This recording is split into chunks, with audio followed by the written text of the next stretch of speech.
This is our project and we're looking at the physics of banked indoor tracks. Almost all indoor tracks in the United States have a turn radius of 21 meters. They also vary in banking angle anywhere from 0 to 15 degrees.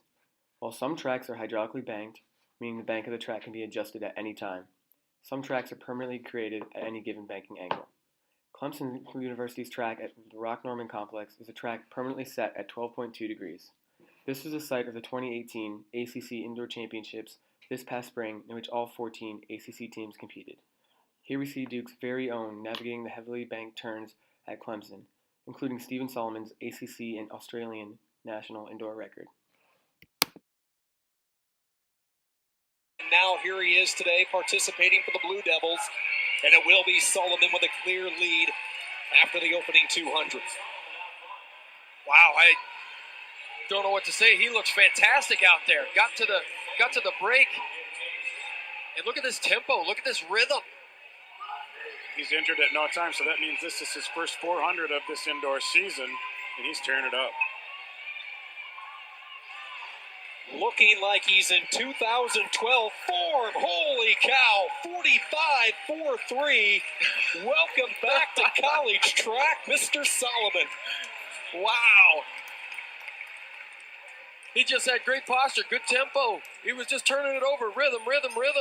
Didn't seem to slow down on that second lap. Ladies and gentlemen, Stephen Solomon's 45.44, That is an ACC record and championship record.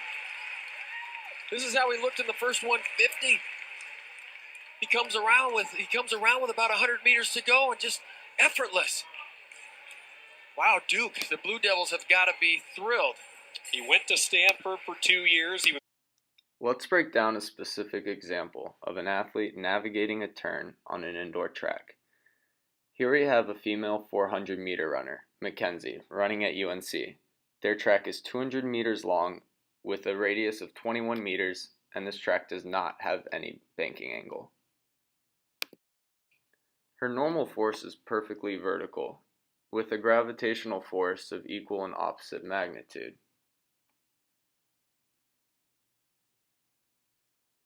In addition to exerting force to move forward, she must exert additional force to turn, a centripetal force. In this case, with zero banking angle, that force will realize itself in the form of frictional force between track spikes and the track surface. The absence of a banking angle makes athletes exert extra force to navigate their turns. We can solve for the centripetal force she experiences as she goes around this turn because we know centripetal force equals mass times velocity squared over the radius. If we assume a mass of 61 kilograms, a velocity of 7.27 meters per second squared, and a radius of 21 meters, we find that the force experienced by Mackenzie in this example is 153.5 newtons. This is calculated at a pace where she is running the 400 meters in 55 seconds. Now we are looking at the men's DMR from this past ACC championships. It was held at Clemson University, which has a banking angle of 12.2 degrees and a radius of 21 meters. As you can see in this picture, their normal force is now not only vertical, but also has a horizontal component, because this normal force is perpendicular to the banking angle of the track, as opposed to perpendicular to the Earth's surface. The normal force now has a vertical component, the force of gravity, mg, as well as a horizontal component.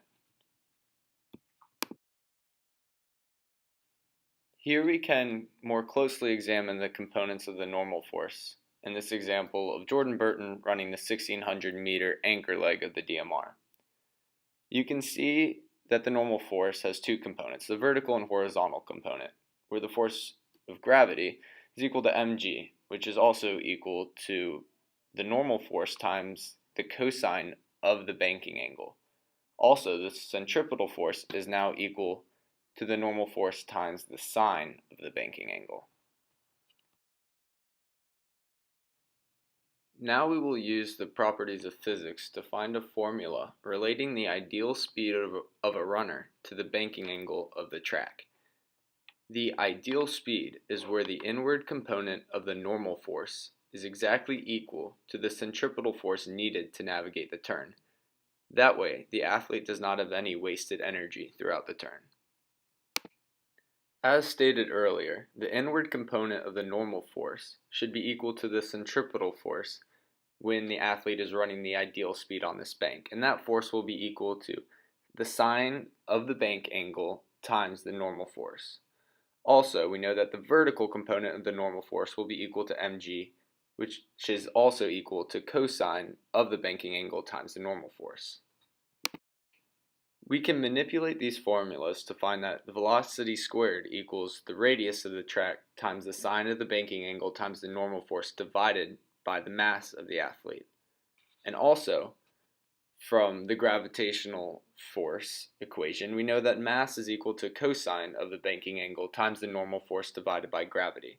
When we substitute in m, we can find a formula directly relating the velocity and the banking angle. Given a track's banking angle, the running velocity at which the centripetal force exactly equals the inward component of the athlete's normal force is velocity equals the square root of gravity times the radius of the track times the tangent of the banking angle.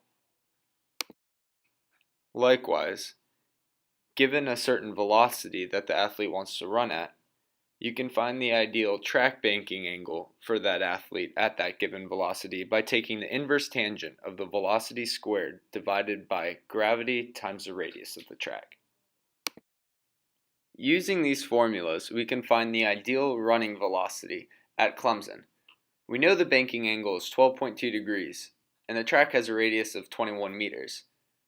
When we plug these numbers into the formula, we find that the ideal running speed is 6.67 meters per second, which equals 59.9 seconds per 400 meters, which is also equivalent to a 4-minute and 1-second mile time. This is significant because on this track, the ACC Indoor Championship mile was run in 4 minutes and 3 seconds, and that is very close to the ideal racing velocity at Clemson University.